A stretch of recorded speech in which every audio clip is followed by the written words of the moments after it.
नमस्कार दोस्तों, मैं राजकुमार आपका स्वागत करता हूं तेज सिविल्स के प्लेटफॉर्म पर। और आज हम जो है प्रस्तावना और प्रियम्बल से स्टार्ट करने जा रहे हैं क्लास। हमारी इस क्लास का जो पर्पस है वो है आप में संविधान की समझ पैदा करना, एक अंडरस्टैंडिंग निर्मित करना। मूल रूप से संविधान हमें क्या समझाना चाह रहा है, इसका बोध आपको हो पाता है या नहीं हो पाता है, इस चीज को देखना ही हमारा एकमात्र पर्पस होगा। क्योंकि आरपीएससी का जो नया पैटर्न है उसमें आप देखोगे कि जो क्वेश्चंस जो आ रहे हैं वो एक तो होलिस्टिक अप्रोच पर है, एक इंटरडिसिप्लिनरी अप्रोच के साथ में इंटरडिसिप्लिनरी अप्रोच भी काफी समय से आपको देखने को मिल रही है। इसके साथ में आप देखोगे कि जो एनालिटिकल अप्रोच है उन तमाम सारी अप्रोच को, चाहे पीटी हो चाहे मेंस हो, आप तमाम सारे एग्जाम के पेपर देख ही रहे होंगे कि जब तक संविधान के मूल मर्म को हम नहीं समझ लेते तब तक उन क्वेश्चंस को हैंडल नहीं किया जा सकता।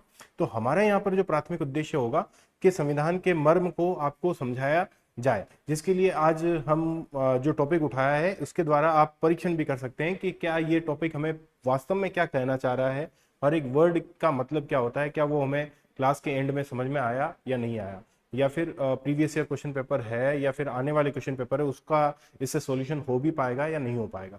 हम एक जिम्मेदारी से अपने हाथ पीछे खींच रहे हैं कि हम आपको नोट्स नहीं देंगे, और हमारा मानना ऐसा है कि नोट्स जो है कभी भी परिपूर्ण हो ही नहीं सकते।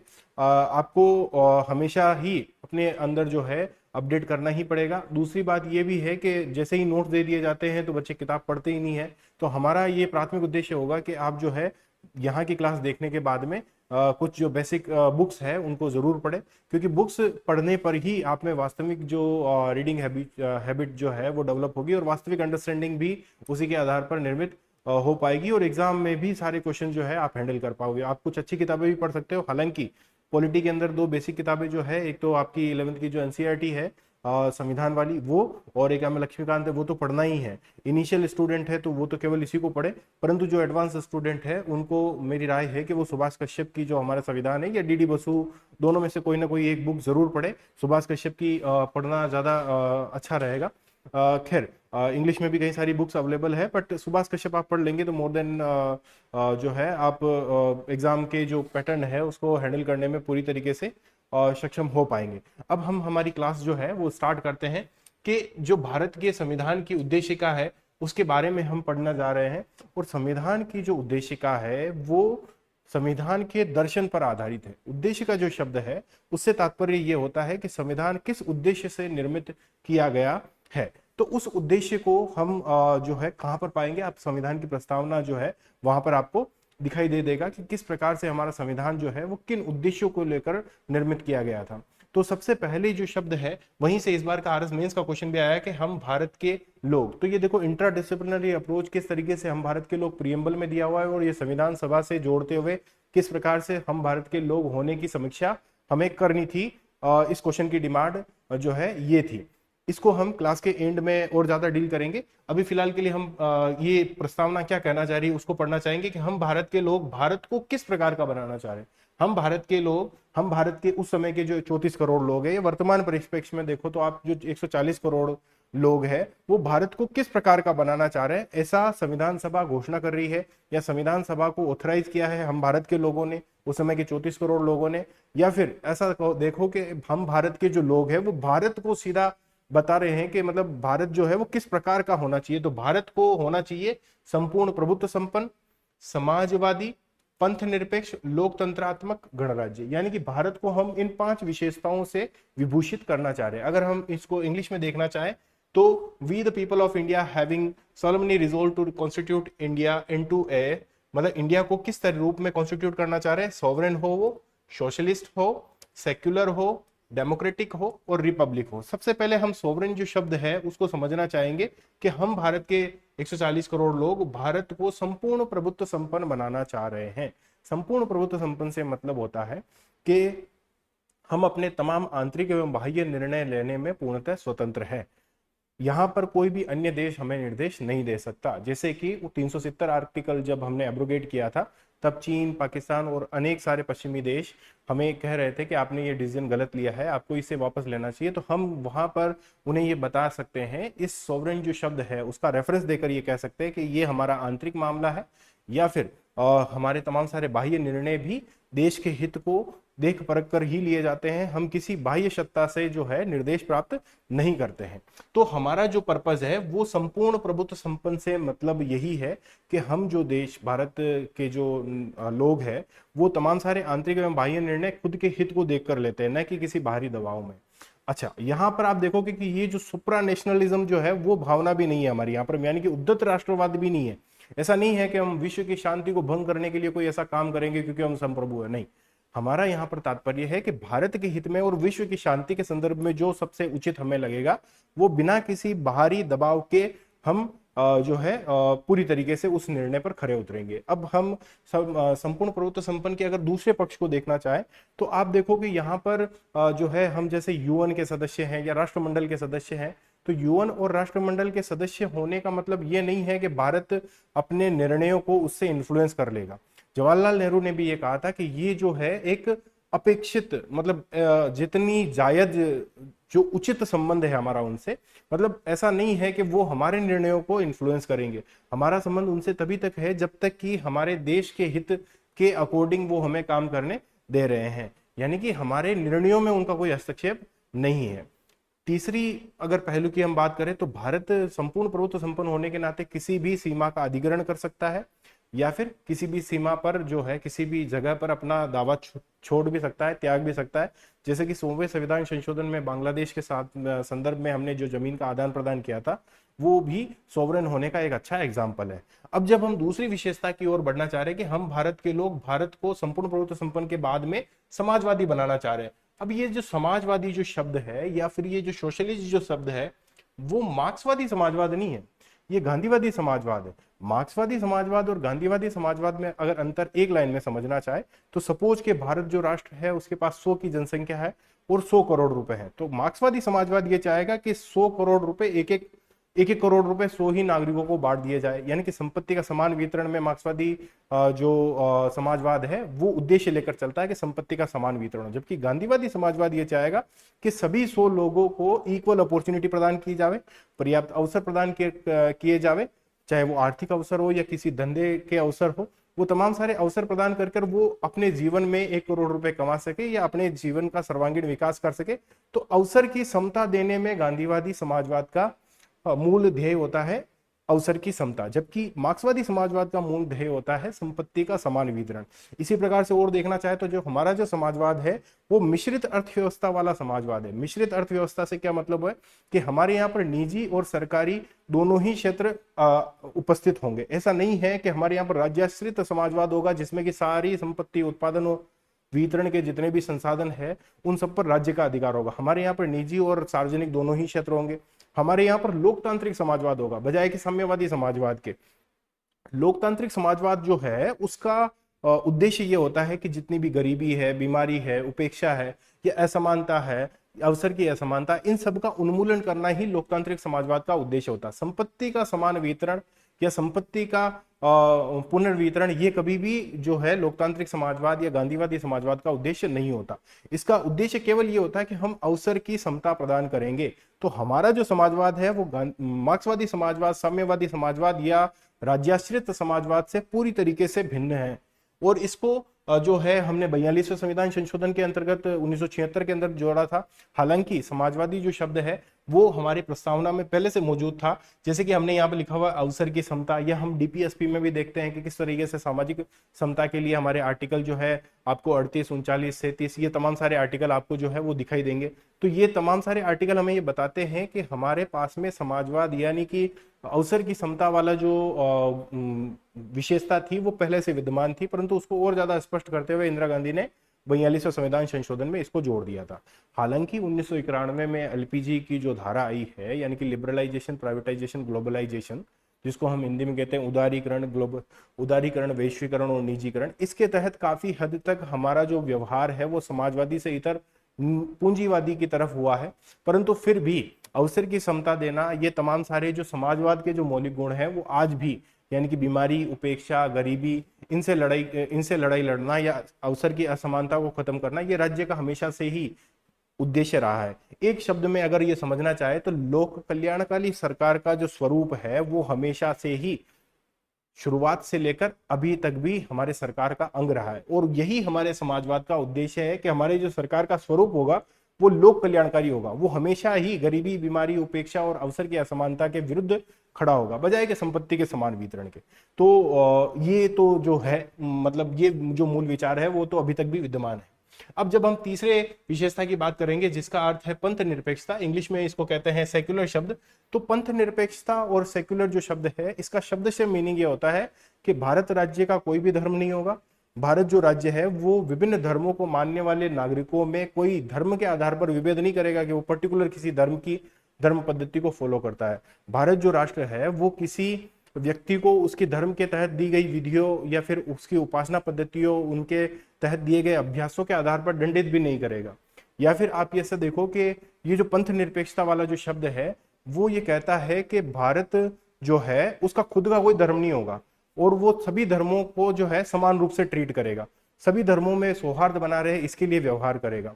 सभी धर्मों में अगर उसे कोई हस्तक्षेप भी करना पड़ता है तो जो संवैधानिक मूल्य है उनकी रक्षा के लिए वो हस्तक्षेप भी कर सकता है। यहाँ पर एक और दूसरा पहलू हम ये भी जोड़ना चाहेंगे कि ये जो पंथ निरपेक्षता की अवधारणा है वो पश्चिम के जो पूर्ण पृथक्करण, पूर्ण अलगाव की जो अवधारणा है, यानी कि राज्य और धर्म के पूर्ण अलगाव की जो अवधारणा है उससे पूरी तरीके से भिन्न सर्वधर्म संभाव पर टिकी हुई है। यानी कि आप पश्चिम में देखोगे चर्च और राज्य के बीच, चर्च और राज्य के बीच में पूर्ण अलगाव की जो बातें की जाती है, यानी कि धर्म और राज्य के बीच में पूर्ण अलगाव की जो बातें की जाती है, उसके ठीक विपरीत हमारे यहाँ पर किसकी बात की जाती है कि जो सभी धर्म है सर्वधर्म संभाव की बात की जाती है। राज्य सकारात्मक रूप से किसी धर्म में हस्तक्षेप भी कर सकता है। राज्य विभिन्न धार्मिक संस्थाओं को सब्सिडी भी देता है, विभिन्न धार्मिक कार्यक्रमों को सुविधाएं भी देता है, और विभिन्न जो है आप देखो कि जैसे धार्मिक कार्यक्रम हो गए, हज हो गया, उसके अंदर सब्सिडी देता है। कुंभ का मेला आयोजन करना हो या अमरनाथ की यात्रा हो, चाहे आप इसका एक और एग्जाम्पल, राफेल जब विमान उतरा था तब उसकी पूजा के लिए पंडित, मौलवी, ग्रंथी और पादरी को आमंत्रित करना हो, ये भी बताता है कि सभी धर्मों को समान रूप से ट्रीट किया जाता है। सभी धर्मों में धार्मिक सहिष्णुता, धार्मिक सौहार्द स्थापित करने के लिए राज्य का प्रयास रहता है। इसी संदर्भ में आप देखोगे जब ट्रिपल तलाक की बात आई तो धर्म के अंदर भी जो है राज्य ने हस्तक्षेप किया। तो ये लोक नैतिकता, लोक स्वास्थ्य या यूं को संवैधानिक जो मूल्य है, एक महिला के समता के अधिकार के विरुद्ध जो मूल्य, समता का अधिकार का हनन जो हो रहा था, उस मूल्य को स्थापित करने के लिए राज्य ने वहां पर हस्तक्षेप भी किया। तो हमारा जो पंथ निरपेक्षता की जो अवधारणा है वो पश्चिम से अलग है। अच्छा, इसमें एक और डिबेट आती है, जैसे एक तो पहले ये भी है कि जो एसआर बोमई केस है उसके अंदर जो पंथ निरपेक्षता को हमारे संविधान का मौलिक ढांचा स्वीकार किया गया। मौलिक ढांचा यानी कि आधारभूत जो ढांचा है वो केशवानंद भारती मामले 1973 के तहत दिया गया था, और इसका मतलब ये होता है कि जब ये मौलिक ढांचे का अंग हो गया तो संविधान, संसद चाह कर भी इसको संविधान से नहीं हटा सकती। अच्छा, ये तो ये बात हो गई। एक और दूसरा पहलू भी है इसके अंदर कि ये यहाँ पर जो शब्द है वो पंथ निरपेक्षता ही क्यों लिया हुआ है, यहाँ पर धर्म निरपेक्षता क्यों नहीं लिया हुआ है? क्योंकि आप देखिए कि धर्म निरपेक्षता जो होती है उस शब्द में धर्म से निरपेक्ष होने की भावना प्रकट होती है, जबकि आप देखो सेक्युलर का जब हम मीनिंग ट्रांसलेट करना चाहेंगे तो धर्मनिरपेक्ष कभी नहीं होगा। अच्छा, क्यों नहीं होगा?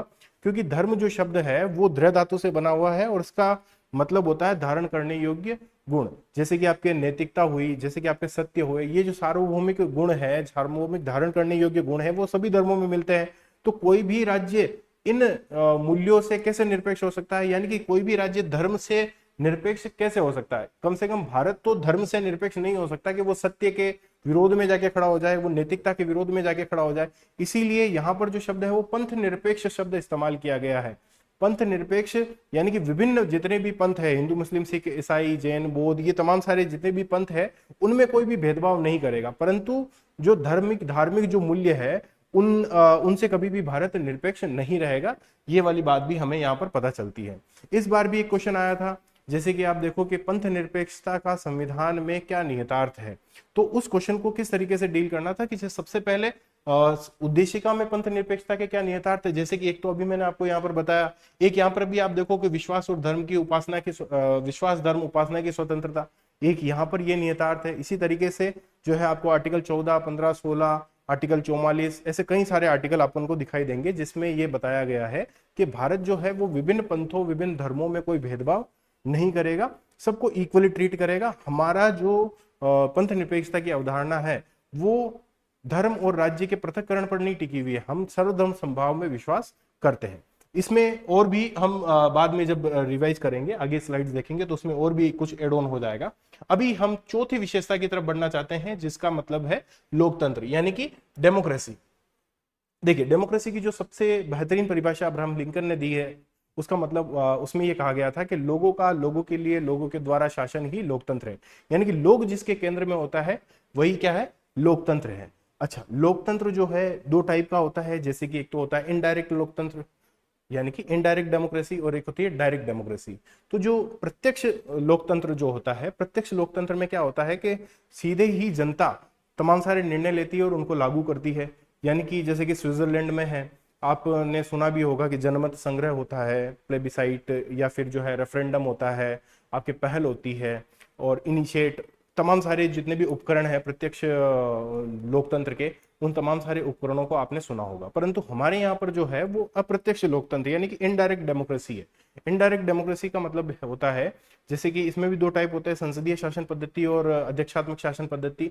इनडायरेक्ट डेमोक्रेसी का मूल भावना यह होती है कि जनता अपना प्रतिनिधि चुनकर भेजेगी, जो कि संसद के पटल पर या सीनेट के पटल पर उनकी भावनाओं को रखेगा। तो हमारे यहाँ पर जो लोकतंत्र है वो कौन से टाइप का है, अप्रत्यक्ष लोकतंत्र प्रकार है। अच्छा, लोकतंत्र जो है उसके बारे में और भी कई सारे विचार है, जैसे कि अंबेडकर जी ने यह कहा था कि राजनीतिक लोकतंत्र जो है वो बिना सामाजिक लोकतंत्र के संभव नहीं है। अगर सामाजिक लोकतंत्र नहीं होता है तो राजनीतिक लोकतंत्र का होना न होना बराबर के मतलब न होने के बराबर है। इसका मतलब क्या है, तो सामाजिक जो लोकतंत्र है उसमें तीन भावनाएं आती है, जो कि अपन बाद में भी पढ़ेंगे।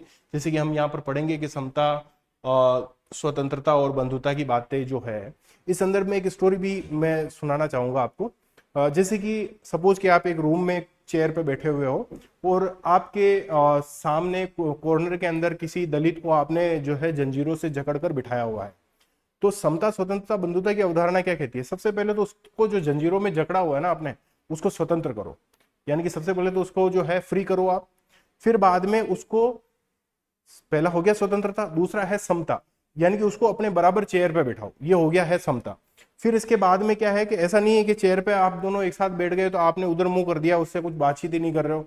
तो ये जो तीसरा जो शब्द है बंधुता, जिसको बोलते हैं हम फ्रेटर्निटी, तो ये भी जरूरी है। यानी कि सबसे पहले उसको स्वतंत्र करो जंजीरों से, दूसरा उसको अपने समान बिठाओ, और तीसरा उससे मतलब ब्रदरहुड वाला बिहेवियर करो, भ्रातृत्व वाला व्यवहार करो। तो ये जो समता मतलब स्वतंत्रता, समता और बंधुता की जो अवधारणा है वो ट्रेंड मतलब इसको हिंदी में तो त्रयी बोलते हैं, इंग्लिश में बोलते हैं ट्रिनिटी। ये जो ट्रिनिटी की जो अवधारणा है, अंबेडकर जी कहते हैं कि भैया ये तीनों में से अगर किसी एक को भी अलग कर दिया जाए ना, तो ये जो है सामाजिक लोकतंत्र या लोकतंत्र जो है वो अपने उद्देश्यों में ही पराजित हो जाएगा। जिस उद्देश्य से इसको स्थापित किया गया था वो अपने उद्देश्यों में पराजित हो जाएगा। तो अंबेडकर जी ये कहते हैं कि भैया ये तीनों का एक साथ होना बड़ा जरूरी है, तभी सामाजिक लोकतंत्र स्थापित हो पाएगा। और सामाजिक लोकतंत्र के होने पर ही राजनीतिक लोकतंत्र की कोई महत्ता है, बिना इसके राजनीतिक लोकतंत्र की कोई महत्ता नहीं है। अच्छा, जैसे कि किसी को जो है हमने स्वतंत्रता तो दे दी परंतु समानता नहीं दी, तो उससे क्या होगा, स्वतंत्रता दे दी, समानता नहीं दी, तो फिर अनेक जो लोगों पर किसी एक दो या ग्रुप ऑफ द पीपल का राज होगा। इसी प्रकार से अगर हमने इसी प्रकार से अगर हमने जो है उनको समानता तो दे दी पर स्वतंत्रता नहीं दी, तो उनमें जो भी पहल नवाचार की जो भावना होगी वो वैसे ही दब जाएगी। तो इसलिए इसी प्रकार से बंधुत्व की जो भावना है यानी कि फ्रेटर्निटी की जो अवधारणा है वो भी इसी से जुड़ी हुई है। तो कुल मिलाकर ये जो फ्रीडम जो है आपके, लिबर्टी है, जो इक्वालिटी है, जो फ्रेटर्निटी है, ये ट्रिनिटी जो है वो एक साथ प्रोवाइड की जानी चाहिए। इसीलिए अंबेडकर जी ने सामाजिक लोकतंत्र की बात की और उसको फिर राजनीतिक लोकतंत्र से जोड़कर लोकतंत्रात्मक शासन पद्धति की बात की। तो हम भारत के लोग भारत को एक संपूर्ण प्रभुत्व संपन्न, समाजवादी, पंथ निरपेक्ष, लोकतंत्रात्मक गणराज्य बनाने के लिए, तो ये जो चौथा जो शब्द है रिपब्लिक, रिपब्लिक का मतलब क्या होता है, जैसे कि अगेन जो राज्य व्यवस्था वो दो प्रकार की होती है, एक तो होती है राजशाही, एक होती है गणराज्य या गणशाही। तो ये जो गणतंत्र होता है उसमें क्या होता है कि जो हेड ऑफ द स्टेट होता है वो डायरेक्टली और इनडायरेक्टली 5 साल के लिए इलेक्टेड होता है जो लोकल पीपल होते हैं यानी कि जनता होती है उनसे। जबकि जो राजेशाही होती है उसमें वंशानुगतता होती है, उत्तराधिकार के द्वारा head of the nation choose किया जाता है। जैसे कि ब्रिटेन में आपने सुना होगा कि राजा रानी होते हैं सबसे हेड ऑफ द नेशन, जबकि हमारे भारत में राष्ट्रपति होते हैं और राष्ट्रपति हर 5 साल में डायरेक्टली और इनडायरेक्टली इलेक्टेड होते हैं by the people of India. यानी कि भारत की जनता के द्वारा हेड ऑफ द नेशन चुना जाता है, भारत की जनता में से ही हेड ऑफ द नेशन चुना जाता है। ये गणतंत्र की प्रमुख अवधारणा होती है। तीसरा, गणतंत्र की यह भी अवधारणा है कि कोई भी विशेषाधिकार युक्त वर्ग होता ही नहीं है। अच्छा, क्योंकि विशेषाधिकार युक्त वर्ग होता ही नहीं है इसीलिए क्या है कि भेदभाव भी नहीं होता है। इसमें भी कुछ और बातें हम जो है वो बाद में ऐड कर सकते हैं, परंतु गणराज्य जो है उसकी मूलभूत अवधारणा यह है कि हेड ऑफ द स्टेट जो होता है वो डायरेक्टली और इनडायरेक्टली 5 साल के लिए या फिर कम ज्यादा वर्षों के लिए इलेक्टेड होता है जनता में से। ठीक है, तो हम भारत के जो 140 करोड़ लोग हैं वो भारत को इन 5 प्रकार की विशेषताओं से युक्त करना चाह रहे हैं। ये हमारा उद्देश्य है, ये हमारे संविधान का उद्देश्य है कि हम भारत के लोग भारत को इन 5 प्रकार की विशेषताओं से युक्त करना चाह रहे हैं। अब फिर इसके बाद में अगर हम देखें तो बनाने के लिए, भारत को कैसा बनाने के लिए, संपूर्ण प्रभुत्व संपन्न समाजवादी पंथ निरपेक्ष लोकतंत्रात्मक गणराज्य बनाने के लिए एवं उसके समस्त नागरिकों को। अच्छा, ये भारत को तो हमने इन 5 विशेषताओं से युक्त कर लिया, संपूर्ण प्रभुत्व संपन्न समाजवादी पंथ निरपेक्ष लोकतंत्रात्मक गणराज्य। अब इसके नागरिकों को हम क्या देना चाह रहे हैं, तो इसके नागरिकों को हम 4 सुविधाएं देना चाह रहे हैं। अब इन 4 सुविधाओं को बताने से पहले मैं आपको 2 छोटी छोटी स्टोरियां सुनाना चाहता हूं। जैसे कि एक तो हुई थी रशियन रेवोल्यूशन, दूसरा हुआ था फ्रांसीसी रेवोल्यूशन, फ्रेंच रेवोल्यूशन। तो जो रूसी क्रांति हुई थी वो 1917 में हुई थी और उसके अंदर जो भावना उद्भूत हुई थी वो सामाजिक आर्थिक और राजनीतिक न्याय की हुई थी, यानी कि सोशल इकोनॉमिकल पॉलिटिकल जस्टिस की हुई थी। इसी के ठीक विपरीत आप देखोगे कि इसी के सापेक्ष आप अगर देखोगे तो फ्रांसीसी क्रांति में 3 भावना जो उद्भूत हुई थी वो हुई थी आपके स्वतंत्रता, समता और बंधुता, यानी कि लिबर्टी, जस्टिस और फ्रेटर्निटी।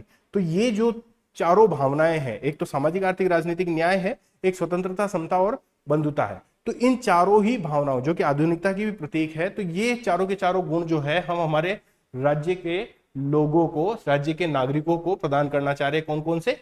न्याय, स्वतंत्रता, समता और बंधुता। तो अब आप ये देखो कि रूसी क्रांति में से जो उद्भूत हुई थी भावना वो हुई थी सामाजिक आर्थिक राजनीतिक न्याय, जबकि फ्रांसीसी रिवॉल्यूशन यानी कि फ्रांसीसी क्रांति से जो उद्भूत हुई थी वो हुई थी स्वतंत्रता, समता और बंधुता। ये हम हमारे नागरिकों को प्रदान करना चाह रहे हैं, इसीलिए इसने हमने इस उद्देश्य का या संविधान का निर्माण किया है। आप पूरे संविधान को जब देखोगे ना तो यही सारी की सारी भावनाएं आपको नजर आएगी कि भारत जो राज्य है वो ऐसा राज्य है कि जो संपूर्ण प्रभुत्व संपन्न हो, समाजवादी हो, पंथ निरपेक्ष हो, लोकतंत्रात्मक हो और गणराज्य हो। ठीक है, और इसके नागरिकों को हमेशा से ही सामाजिक आर्थिक राजनीतिक न्याय मिलता रहे, स्वतंत्रता मिले यहाँ पे लोगों को, समता मिले यहाँ के लोगों को और बंधुता मिले यहाँ के लोगों को। इसी पर्पज से जो है संविधान निर्मित किया गया था। अब हम पहले शब्द को समझना चाहेंगे जिसका अर्थ है सामाजिक आर्थिक राजनीतिक न्याय। देखो आपको एक बाद में भी जो है ये वाली ट्रिक काम में आएगी जब हम जो फंडामेंटल राइट्स पढ़ेंगे, जिसमें आर्टिकल 14 पढ़ेंगे, तो एक ट्रिक है जिसका एंक्रोनिम है RRCSP। और RRCSP जो है अगर इसको हम हिंदी में लिखना चाहे तो R यानी कि रेस, रेस यानी कि नस्ल, R यानी कि रिलीजन, रिलीजन यानी कि धर्म या पंथ भी ले सकते हो आप, C यानी कि कास्ट, कास्ट यानी कि जाति,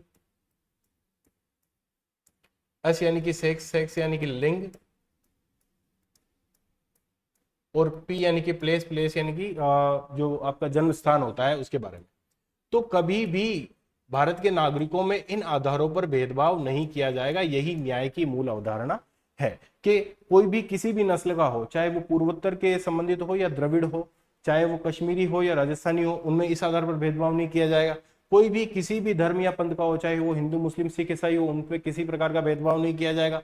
चाहे वो किसी भी कास्ट से संबंधित हो, चाहे वो गुज्जर हो, जाट हो, अहीर हो, राजपूत हो, ब्राह्मण हो, उनमें जाति के आधार पर कोई भेदभाव नहीं किया जाएगा। चाहे वो किसी भी लिंग का हो, स्त्री हो, पुरुष हो या फिर जो है थर्ड जेंडर हो, उनमें सेक्स के आधार पर यानी कि लिंग के आधार पर कभी कोई भेदभाव नहीं किया जाएगा।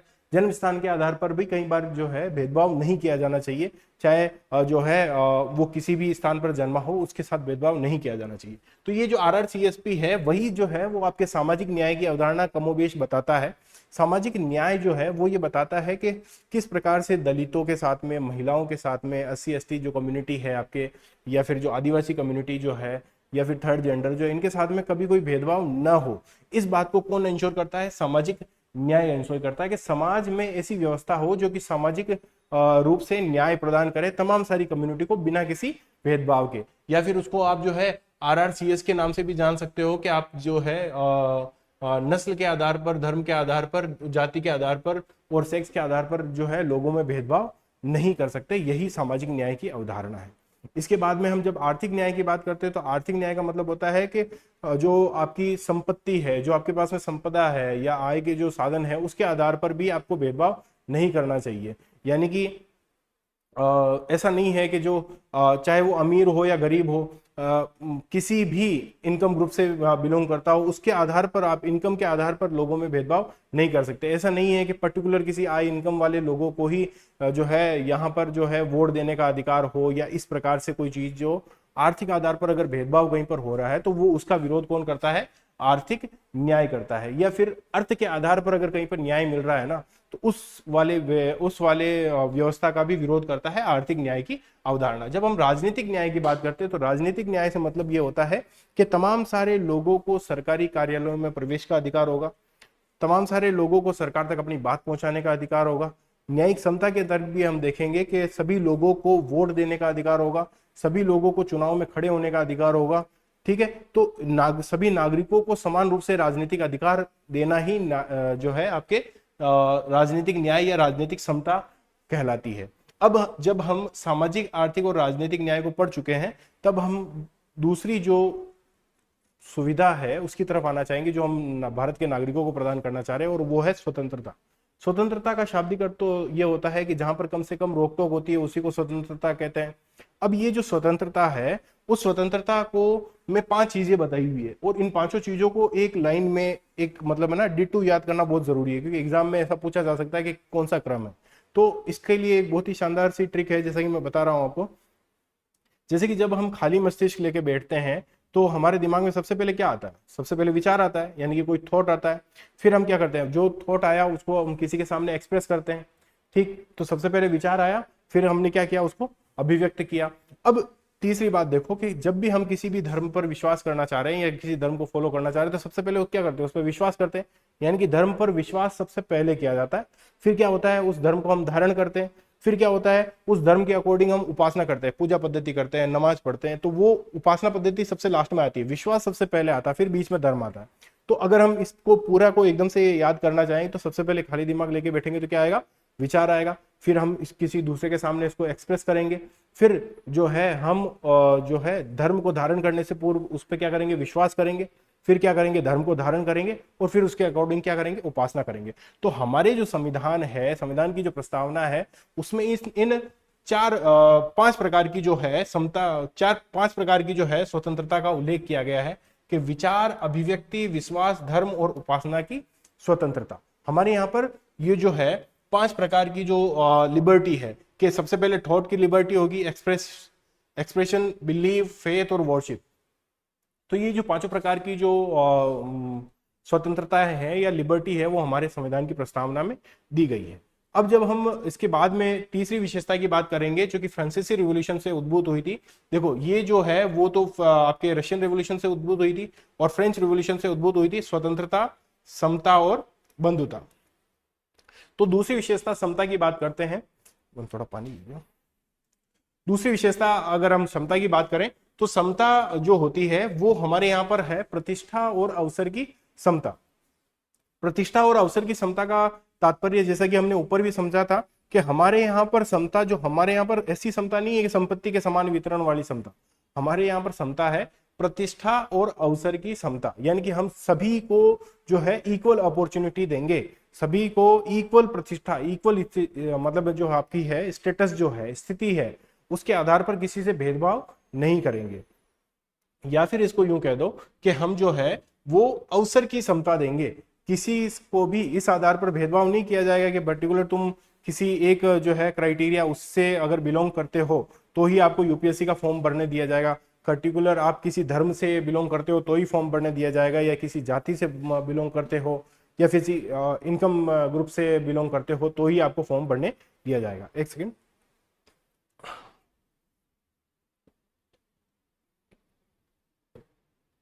तो हमारे यहाँ पर जो समता है वो अवसर की समता है, प्रतिष्ठा की समता है। हमारे यहाँ पर संपत्ति का समान वितरण नहीं है भैया। हमारे यहाँ पर कैसी समता है? अवसर और प्रतिष्ठा की समता है, जो कि अभी अपने समाजवाद की जो अवधारणा पढ़ी थी उसके अंदर भी पढ़ी ही थी कि हमारे यहाँ पर कौन सी समता है? अवसर और प्रतिष्ठा की समता को प्राप्त करने के लिए तथा उन सब में व्यक्ति की गरिमा और राष्ट्र की एकता व अखंडता सुनिश्चित करने वाली बंधुता। अब तीसरी जो फ्रेंच रिवॉल्यूशन वाली बात है वो है फ्रेटर्निटी यानी कि बंधुता। तो ये जो बंधुता है वो कैसी होनी चाहिए भैया? तो वो ऐसी होनी चाहिए जो कि व्यक्ति की गरिमा को भी बनाए रखे और राष्ट्र की एकता और अखंडता को भी बनाए रखे।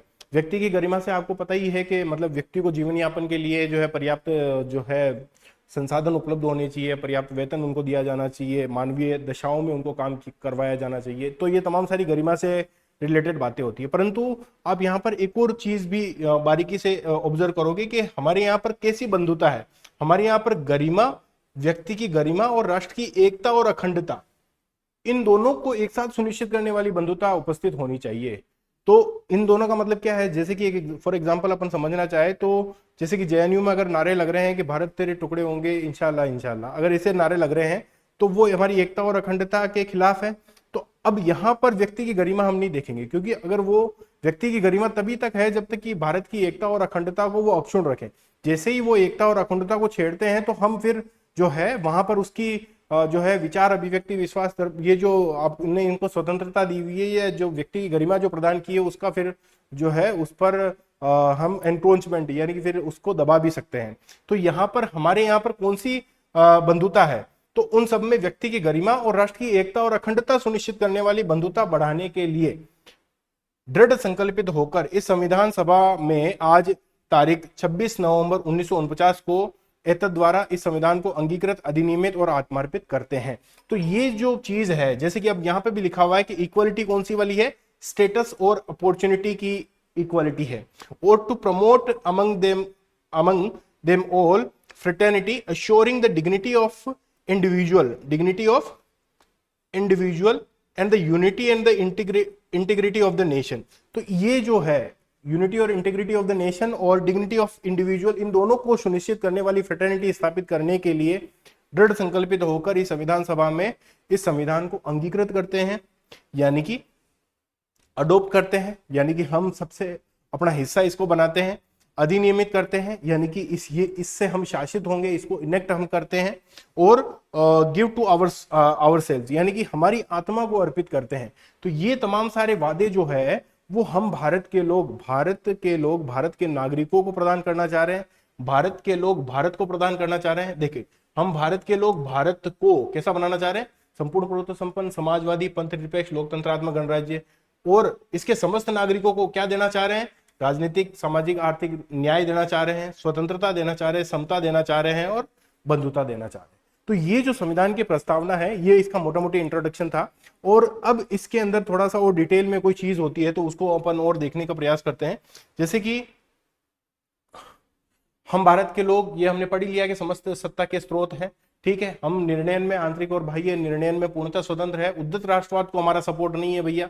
और यूएन और राष्ट्रमंडल में जो सदस्यता है वो इससे इतर नहीं है, यानी कि इसकी विरोधी नहीं है। वो जो संबंध है वो स्वेच्छा से किया गया करार है, कभी भी हम इसको तोड़ सकते हैं अगर वो हमारे राष्ट्रहित के खिलाफ आती है। और किसी भी हिस्से का अधिकरण और जो है दावा हम छोड़ सकते हैं, ये इसका इंग्लिश में भी दिया हुआ है, ठीक है। समाजवादी में भी लगभग सारी चीजें हमने पढ़ ली है, ठीक है। अब इसके बाद में दूसरे शब्दों की तरफ बढ़ते हैं, सेक्युलरिज्म की तरफ। तो सेक्युलरिज्म वाला जो शब्द है वो भी पहले से ही जो है आपके संविधान के अंदर मौजूद था, जैसे कि मैंने आपको बताया भी था। और आर्टिकल 25 से 28 में भी आपको फंडामेंटल राइट्स में देखने को मिल जाएगा। इसके अलावा ये जो पंथ निरपेक्षता है वो दोहरे उद्देश्य को लिए हुए है। दोहरे उद्देश्य का मतलब क्या है? एक तरफ तो हमने व्यक्ति के जीवन में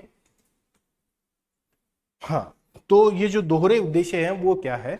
दोहरे उद्देश्य का मतलब है कि एक तरफ तो व्यक्ति के जीवन में रिलीजन की स्वतंत्रता यानी कि रिलीजन के महत्व को हमने स्वीकारा है, दूसरी तरफ राष्ट्र की एकता और अखंडता में भी जो है वो रिलीजन का योगदान रहे, या फिर राष्ट्र की एकता और अखंडता को भी किस तरीके से हम बनाए रखें, इसलिए हमने पंथ निरपेक्षता को स्वीकारा है। हम नहीं चाहते कि हिंदू मुस्लिम सिख ईसाई आपस में लड़ते रहे, इसीलिए हमने राष्ट्र की एकता और अखंडता को ऊपर रखते हुए जो है हमने किसको सेक्युलरिज्म जो है उसको अडॉप्ट किया है। एसआर बोमई केस अपने पढ़ लिया है कि भैया एसआर बोमई केस में पंथ निरपेक्षता को जो फंडामेंटल स्ट्रक्चर है उसका भाग बताया गया है। इसी के बाद में आप देखोगे कि जो पश्चिम की अवधारणा है वो पूर्णतः पृथक्करण की है, हमारी सर्वधर्म संभाव की है।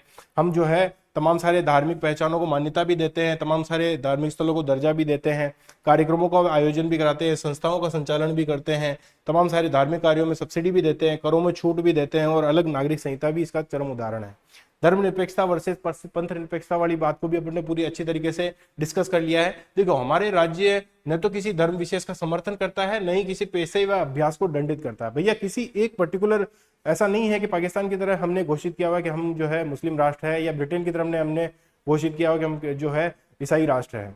ठीक है, हमारा क्या है कि हमारा एक धर्म पंथ निरपेक्ष राष्ट्र है जो भी किसी भी विशेष धर्म का समर्थन नहीं करता। हम क्या है कि सर्वधर्म संभाव में विश्वास करने वाले राष्ट्र है। इसी के सापेक्ष अभी भी एक मामला चला था जब आरएसएस के जो सर कारवा है पुष्पबल दत्तात्रेय, उन्होंने एक स्टेटमेंट दिया था कि ये जो समाजवादी और पंथ निरपेक्षता वाला जो शब्द जोड़ा गया है इस पर चर्चा की जानी चाहिए। तो इस मामले में फिर सुप्रीम कोर्ट में एक बात भी दायर किया गया था, हालांकि सुप्रीम कोर्ट ने इस बात को नकार दिया था। कुल मिलाकर ये सारी की जो चीजें हैं, पंथ निरपेक्षता, धर्म निरपेक्षता, ये काफी हद तक राजनीति से भी प्रेरित है। जैसे इंदिरा गांधी ने भी पंथ निरपेक्षता शब्द जब डाला था तो वो तो ऑलरेडी संविधान में मौजूद था। संविधान विशेषज्ञों ने उस समय भी वोटिंग करवाई थी तो पंथ निरपेक्षता शब्द नहीं डाला था, परंतु इसकी भावना पहले से मौजूद थी। आप आर्टिकल से 25 से 28 उठा के देख लो, आप विश्वास, धर्म और उपासना की स्वतंत्रता में देख लो, तो पंथ निरपेक्षता तो पहले से मौजूद था। तो ये वाली तो कुछ हद तक राजनीति से भी प्रेरित लगती है। इसके बाद में अगर हम देखना चाहें तो लोकतंत्र जो सिद्धांत है, देखो यहां पर एक बारीक चीज है कि ये लोकतंत्र का जो सिद्धांत है वो संप्रभुता के सिद्धांत से कैसे जुड़ा हुआ है। देखो, संप्रभुता का मतलब होता है कि कोई भी बाहरी देश हस्तक्षेप नहीं करेगा, तो निर्णय कौन लेगा? तो लोकतंत्र का विचार इससे इस तरीके से जुड़ा हुआ है कि लोगों के द्वारा ही सारे निर्णय लिए जाएंगे, इसीलिए हम संप्रभु है। मतलब संप्रभु का मतलब यह है कि कोई बाहरी लोग हमारे अंदर अंदरूनी मामले में हस्तक्षेप नहीं करेंगे, बाहरी निर्णयों में हस्तक्षेप नहीं करेंगे। तो लेगा कौन? लेंगे हमारे भारत के लोग। हम भारत के लोग तमाम सारे निर्णय लेंगे, या इनके द्वारा चुने हुए, हर 5 साल में चुने हुए प्रतिनिधि के द्वारा ये तमाम सारे निर्णय लिए जाएंगे। इसीलिए लोकतंत्र में एक ये खासियत भी होती है कि ये तमाम सारी सत्ता के तो हम स्रोत है ही सही, इसीलिए हर 5 साल में जो है इलेक्शन कमीशन हमको ये मौका देता है कि बैलेट में वो बटन दबाया जाए जो कि अच्छे राजनेता का हो, बजाय, क्योंकि वो अगले 5 सालों तक हमारे भाग्य का निर्धारण करने वाले हैं। वो जो हम भारत के लोग के बीच पास में तमाम सारी सत्ता थी, वो सारी की सारी सत्ता ट्रांसफर होकर कहाँ जाने वाली है? उन लोगों के पास में जाने वाली है। तो हमें ये समझना चाहिए कि चुनाव जो होते हैं वो किस तरीके से हमें जो है सोच समझकर करना चाहिए। ये तमाम सारी चीजें अपन ने देख ली, रेफरेंडम, रिकॉल, अच्छा रिकॉल भी उसके अंदर होता है, ठीक है। अच्छा, ये भी जो है हमने देख ली कि अंबेडकर किस तरीके से जो है सामाजिक लोकतंत्र वाली बात करते हैं। देखो, सुप्रीम कोर्ट ने भी जो है 1997 में कहा था कि समत्वपूर्ण सामाजिक व्यवस्था स्थापित करना हमारा उद्देश्य है। लोकतंत्र का क्या उद्देश्य है? समत्वपूर्ण सामाजिक व्यवस्था स्थापना करना, जिसमें प्रत्येक नागरिक को क्या मिलनी चाहिए? प्रत्येक नागरिक जो कि को भारत के गणराज्य में सामाजिक और आर्थिक लोकतंत्र में सामाजिक, आर्थिक और राजनीतिक न्याय प्रदान किया जा सके। तो ये जो सामाजिक, आर्थिक, राजनीतिक न्याय है वो प्रदान करना ही हमारा सामाजिक या आर्थिक लोकतंत्र का उद्देश्य है। हमारे लोकतंत्र का उद्देश्य भी यही है। इसी प्रकार से आप गणतंत्र में तमाम सारी बातें हम देख चुके हैं कि किसी भी विशेषाधिकार प्राप्त वर्ग की अनुपस्थिति होगी। यहाँ पर कोई भी ऐसा वर्ग नहीं है कि भैया इसको पर्टिकुलर प्रिविलेज दी जा रही है कि भैया इस काम के लिए जो है आप तो पहले से ही योग्य हो, आपकी तो सीधी एंट्री कर दी जाती है यूपीएससी में। तो किसी भी वर्ग को हमने प्रिविलेज नहीं दी गई है, ठीक है। सार्वजनिक कार्यालय में भी बिना किसी भेदभाव के जो है लोगों को हमने एंट्री दी हुई है। इसी प्रकार से आप देखोगे कि जो न्याय है वो भी किस तरीके से सामाजिक, आर्थिक और राजनीतिक न्याय में बटा हुआ है कि हमने संपत्ति और शिक्षा के आधार पर ऐसा नहीं कहा कि इसके पास में इतनी संपत्ति है, इसके पास में इतनी एजुकेशन है तो इसको वोट देने का अधिकार दिया जाता है। हमने अडल्ट फ्रेंचाइजीज को अपनाया हुआ है, जिसके तहत जो है सभी लोगों को जो है वोट देने का अधिकार दिया जाएगा। स्वतंत्रता की भी बात जो है हमने कर ली कि 5 प्रकार की स्वतंत्रताओं का किस प्रकार से उल्लेख किया गया है कि सबसे पहले अभिव्यक्ति मतलब विचार, अभिव्यक्ति, विश्वास, धर्म और उपासना की स्वतंत्रता, और इसका हनन होने पर हम कोर्ट में भी जा सकते हैं। हालांकि ये चाहे स्वतंत्रता हो चाहे फंडामेंटल राइट हो, वो एब्सोल्यूट नहीं है, ये शर्त रहित नहीं है, मतलब इनके पीछे कोई ना कोई सार्वजनिक जो आपकी लोक नैतिकता होती है, लोक व्यवस्था होती है, यातायात व्यवस्था होती है, हमारे देश का जो विदेशों से संबंध होता है, वो तमाम सारी बातों को देखते हुए उसके अधीन ही ये तमाम सारे अधिकार हमने दिए हुए हैं। अच्छा, इसके बाद में हम बात करें तो समता की बात आती है। तो समता में भी वही बात है कि कोई भी विशेषाधिकार प्राप्त युक्त विशेषाधिकार युक्त वर्ग नहीं होगा, ठीक है, अनुपस्थिति रहेगी कोई किसी भी विशेषाधिकार की, और कोई भी भेदभाव नहीं किया जाएगा, सबको समान जो है अवसर प्रदान किए जाएंगे।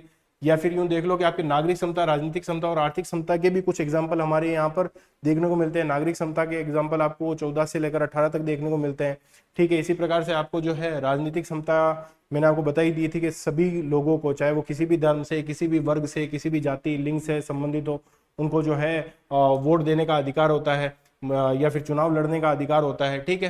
तो ये आर्टिकल 325 और 326 के अंतर्गत भी वर्णित है।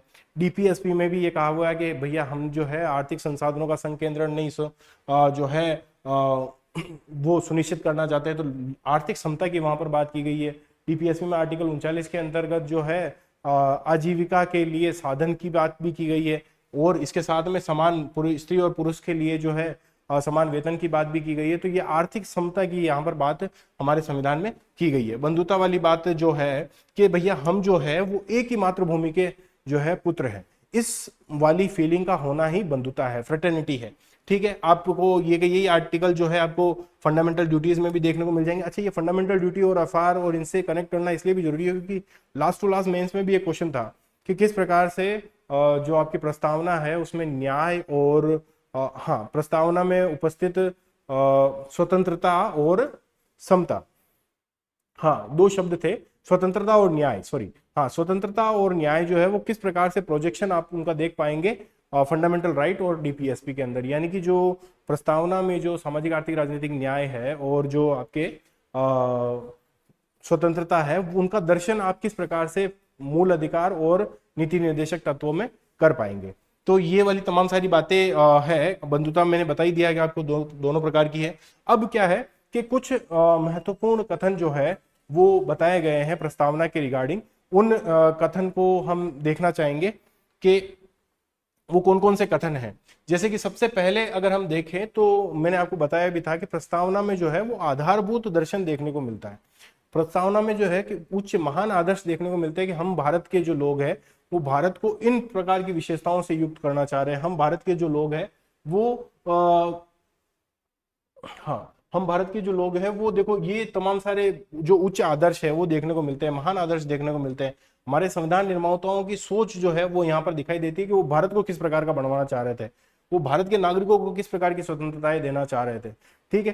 तो ये महान सोच, आदर्श सोच हमको यहाँ पर देखने को मिलती है। और जो दूसरे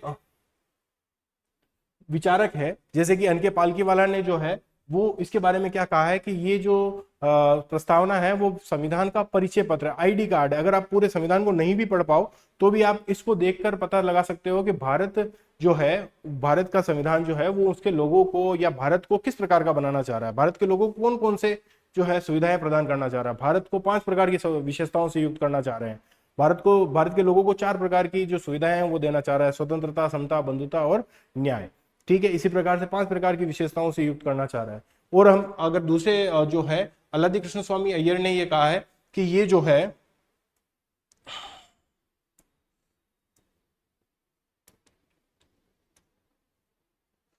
है वो दीर्घकालिक सपनों का विचार है कि संविधान निर्माता जो है दीर्घ काल में भारत को इस प्रकार का देखना चाह रहे थे। किस प्रकार का देखना चाह रहे थे? संपूर्ण प्रभुत्व संपन्न, समाजवादी, पंथ निरपेक्ष, लोकतंत्रात्मक गणराज्य, ठीक है। और आप देखो कि भारत के लोगों को जो है न्याय, स्वतंत्रता, समता और बंधुता, इस प्रकार का दीर्घकालिक सपना लेकर संविधान निर्माताओं ने संविधान का निर्माण किया है, ऐसा अल्लादी कृष्ण स्वामी अय्यर कह रहे हैं। अर्नेस्ट बर्कर क्या कहते हैं कि कुंजी नोट है। ये क्या है भैया? ये आपके की नोट ऑफ कॉन्स्टिट्यूशन है। यानी कि जो कुंजी नोट का मतलब क्या होता है कि आंसर की जैसे कुछ होता है। तो आप देखो कि ये क्या है कि आंसर की है। जब भी हम उलझ जाएंगे कि संविधान में ये फला आर्टिकल जो है वो क्या कहना चाह रहा है, जब सुप्रीम कोर्ट या फिर संसद भी इस बात का रेफरेंस लेना चाहेगी कि इस आर्टिकल में संविधान निर्माता कहना क्या चाह रहे थे। तो ये जो भी 5 जो विशेषताएं हैं, 4 जो उद्देश्य है वो जो मैंने बताए हैं, उन्हीं उद्देश्यों को दिमाग में रखकर उस आर्टिकल का इंटरप्रिटेशन किया जाएगा। यानी कि सुप्रीम कोर्ट कई बार जो है किसी आर्टिकल का इंटरप्रिटेशन करती है तो वो की नोट के रूप में, आंसर की के रूप में, की नोट के रूप में, कुंजी नोट के रूप में किसका इस्तेमाल करती है, प्रस्तावना का इस्तेमाल करती है। इसीलिए अर्नेस्ट बर्कर ने इसको क्या कहा है, की नोट ऑफ कॉन्स्टिट्यूशन। जब कभी भी दुविधा होगी तो दुविधा की कंडीशन में किसका इस्तेमाल किया जाएगा, आपके प्रस्तावना का इस्तेमाल किया जाएगा। के एम मुंशी ने इनके बारे में क्या कहा है, क्या कहा गया है कि पॉलिटिकल होरोस्कोप है, ये जन्म पत्री है, ये जो है हमारे पूरी की पूरे पॉलिटिकल सिस्टम किस प्रकार का होगा उसकी एक जन्म पत्री है, जन्म कुंडली है, ये पॉलिटिकल होरोस्कोप है, ये हमारे संप्रभु लोकतांत्रिक गणराज्य का भविष्य फल है। ठीक है, इसी प्रकार से आप देखो पंडित ठाकुरदास भार्गव जो है वो क्या कहना चाह रहे हैं इनके बारे में, तो वो ये कहना चाह रहे हैं कि संविधान की आत्मा है प्रस्तावना, क्या है कि संविधान का मूल मर्म है। अगर आप संविधान को समझना चाहते हो तो संविधान की प्रस्तावना को देख लो, क्योंकि ये संविधान की क्या है, आत्मा है। इसी प्रकार से आप देखोगे कि ये संविधान का आभूषण है, कुंजी है, ठीक है, और भी जो है जैसे कि प्रीशियस पार्ट है, ये सोल है, ज्वेल सेट है, प्रॉपर यार्ड स्टिक है, एक मानदंड है कि इस प्रकार का जो है हम भारत को बनाना चाह रहे थे। इसके अलावा जो है ये उत्कृष्ट गद्य काव्य ही नहीं, यह परिपूर्णता की तस्वीर है। ये केवल एक उत्कृष्ट बहुत अच्छा सा लिखा हुआ गद्य काव्य ही नहीं है, बहुत ही परिष्कृत जो है तस्वीर है संविधान की के किस प्रकार का संविधान निर्माता संविधान को बनाना चाह रहे थे। तो ये जो है महत्व हमें देखने को मिलता है। इसके अलावा अगर हम आलोचना की बात करें तो संविधान की जो प्रस्तावना है उसकी आलोचना भी कई सारे मुद्दों पर की जाती है। जैसे कि पहला तो ये बताया जाता है कि इसकी जो पहली लाइन है वो आपने यूएसए से उठाई है और बाकी सारा का सारा प्रारूप जो है वो आपने ऑस्ट्रेलिया से उठाया है। इसी प्रकार से इसकी आलोचना की जाती है कि भैया ये न्यायालय के द्वारा प्रवर्तनीय नहीं है, या फिर इसके जो पंथ निरपेक्षता और समाजवादी वाले जो तत्व जो शब्द है वो काफी ज्यादा जो है इररिलेवेंट नजर आते हैं कई बार के। जब हम पूंजीवाद की तरफ बढ़ते हैं या पंथ निरपेक्षता तो पहले से मौजूद थी, तो आपने क्यों जो है पॉलिटिकल डिस्प्यूट पैदा करने के लिए पंथ निरपेक्षता रूपी शब्द इसमें डाला है। और समाजवाद और पंथ निरपेक्षता रूपी जो शब्द है वो जब तक व्याख्या नहीं की जाती तब तक स्पष्ट भी नहीं होते, तो ये भी इसकी एक आलोचना की जाती है। और भी कई सारी इसकी आलोचना की जाती है कि संविधान सभा किस प्रकार से घोषणा कर सकती थी कि हम भारत के लोग, यानी कि उस समय के तमाम सारे लोगों से चुनी हुई थोड़ा ना थी संविधान सभा, तो जो वो हम भारत के लोगों की बात करती है। हालांकि इसके अगेंस्ट में कई सारे सॉलिड आर्गुमेंट हमें देखने को मिलते हैं कि भैया उस समय एक तो संसाधन नहीं थे हमारे पास में, ठीक है, उस समय हमारी जो जनसंख्या थी वो इतनी साक्षर भी नहीं थी, हमारे पास में जो है उस समय सांप्रदायिक दंगे भी काफ़ी ज़्यादा हो रहे थे, चुनावी मशीनरी भी नहीं थी। हालांकि हमने 1900 जो हमारा प्रथम लोकसभा चुनाव हुआ है उसके अंदर अडल्ट फ्रेंचाइजीज के थ्रू इलेक्शन करवा भी दिए थे, तो उसके द्वारा इस संविधान सभा को मान्यता भी मिल गई थी। तो इस रूप में हम आलोचनाओं को दरकिनार भी कर सकते हैं कि इसका जो महत्व है, संविधान की प्रस्तावना है वो कितनी महत्वपूर्ण तत्व है।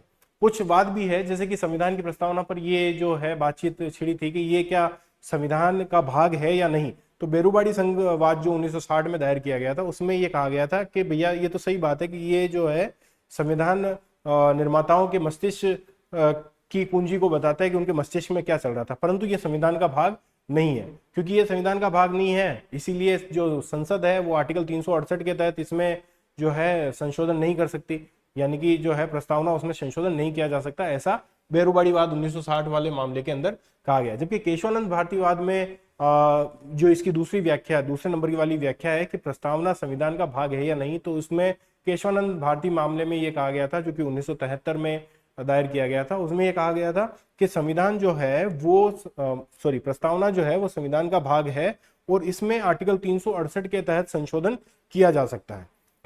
इसका मतलब क्या है? इसका मतलब ये है कि आप जो है संविधान की प्रस्तावना में जो ये जो 3 शब्द जोड़े गए, पंथ निरपेक्षता, समाजवादी और अखंडता, वो शब्द जोड़ सकते हो, परंतु यहाँ पर ही इसी मामले में सुप्रीम कोर्ट ने आधारभूत ढांचे यानी कि फंडामेंटल स्ट्रक्चर की अवधारणा दी थी, जिसके तहत ये बताया था कि आप इस फंडामेंटल स्ट्रक्चर को नहीं छेड़ सकते, यानी कि आप संशोधन तो कर सकते हो परंतु फंडामेंटल स्ट्रक्चर जो है हमारे कॉन्स्टिट्यूशन का जो फंडामेंटल स्ट्रक्चर है उसको आप छेड़छाड़ नहीं कर सकते। ऐसा नहीं है कि आप इसके जो संप्रभु तत्व है या लोकतांत्रिक शब्द है या जो है आपके गणराज्य वाला जो शब्द है उसको छेड़छाड़ करो, तो ऐसा जो है आप नहीं कर सकते। इसी की जो है वापस से पुष्टि भी हुई है एलआईसी मामले, एलआईसी ऑफ इंडिया वाले मामले में। संविधान सभा का भी मोटे तौर पर यही मत था कि जो है